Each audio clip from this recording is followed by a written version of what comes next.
I first met our next speaker on the night of her first icebreaker. I had no idea that this young woman, who trembled through her entire speech, would blossom so quickly into the speaker she is today. Her dedication, topped by her outrageous sense of humor, make her a real woman. She is the 2012 District 52 Champion in Public Speaking. Ladies and gentlemen, please help me welcome Sarah Kahn.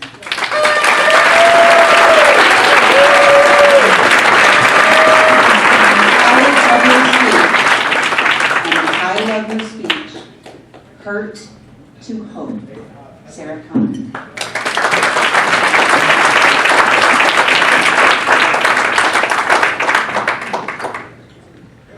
Have you ever felt stuck at some point in your life?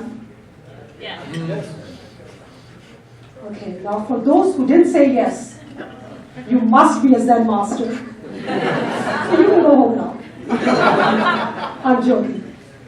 Now, what is that first word that pops into our head when we are stuck? Here's a hint. I can't do this. It's impossible. That's right. Now, impossible can look different to all of us. For some, impossible could be losing weight, switching careers, or keeping up with the Kardashians.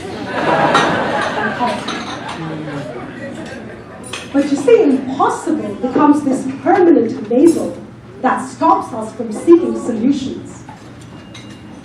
Fellow Toastmasters, and yes, would you like to hear a secret? Yes. This right here was my impossible. For years, I had no hope, as all I carried in my heart was hurt. The reason was after 9/11, I suffered the backlash from being a Muslim woman. The immense fear grew into social anxiety disorder. Now, in suffering, while each day crawled by like years, my anxiety raced steadily until the only refuge I found was within the four walls of my house. Then 3 years ago, my 4-year-old Shabril came to me one day and said, I really want to play in the parks like my other friends do. Why don't you ever take us out, Mom? Isn't it true that when you suffer, it not only affects your life, but your behavior affects those around you? I realized that my own hurt was hurting my children. And that's when I decided to take charge of my life. So that summer, I took my first step towards hope. I checked myself into an intensive anxiety program where I was treated using mindfulness therapy. Now, through therapy, I discovered that you don't have to be in jail to be in prison. As all of these years, it was my mind that held me hostage. Now, after completing the 2-week program, I knew all of my basic coping skills, but I craved more, because I yearned to live life fully, rather than just being dragged through it. So I took my second step towards hope. I became my own therapist. Sounds scary, huh? Especially if you guys have read my Facebook statuses. But I started studying mindfulness therapy, first using self-help books for end users, and then eventually graduating to books for therapists. And even though I was learning a lot, there was something missing. So one day, I met up with my therapist friend, and I said to her, Jen, in theory, I know all of my coping skills, but I need a place where I can actually practice it. She smiled and replied, You're right. And I know the perfect place for you. Toastmasters. I can see all of you district officers going, yes! So I took my third step towards hope. I joined Toastmasters 2 years ago, not to overcome my fear of public speaking, but my immense fear of public. I bet you didn't know. You all could be so scary. Now over here, we all know that Toastmasters is much more than public speaking, isn't it? It teaches you interpersonal communication skills and leadership skills, thus molding you into this well-rounded person. Now, when I felt confident enough to communicate my messages clearly and effectively to the Toastmaster audience, I took that skill outside into the real world, where I could start making a difference in people's lives with my messages of hope. So I started conducting presentations and workshops in my Muslim community, sharing mindfulness skills for anxiety and depression. Now, talking about suffering in a community that holds a huge stigma against mental illness is anything but easy. Actually, almost every community holds some level of stigma, isn't it? Here's a fact.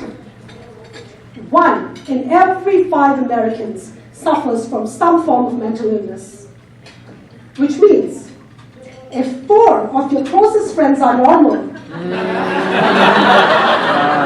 you should be part of it. But I soon realized that the label impossible is common to every culture. As at one of my workshops, this young Muslim lady comes to me and she says, you don't want to talk about anxiety and depression. It's impossible to overcome that stigma. There's that word again. I replied, no, it's not impossible. Step up and be the one to fight it, just like I'm doing, right here, right now. Now, after conducting a few of those workshops, the message that I wanted to share with the world became crystal clear to me. Embrace your vulnerability. I took that message next to a keynote that I gave to Muslim students. Now, towards the end of my talk, the student raised her hand up and said, so you're really back to normal now? No fears? No worries?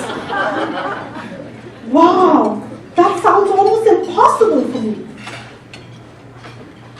I replied, my dear, in life, the only thing normal is that setting on a washing machine. As humans, we all need to be delicately fluffed every now and then. Here, shake my hand. What does it feel like? She replied, cold, clammy. I said, you see, I take my actions of confidence without waiting to feel confident first. And that only comes from embracing your vulnerability. Now, 6 months ago, I created a speech course for an Islamic school. And in the years to come, I plan on conducting public speaking workshops in every Islamic school in California.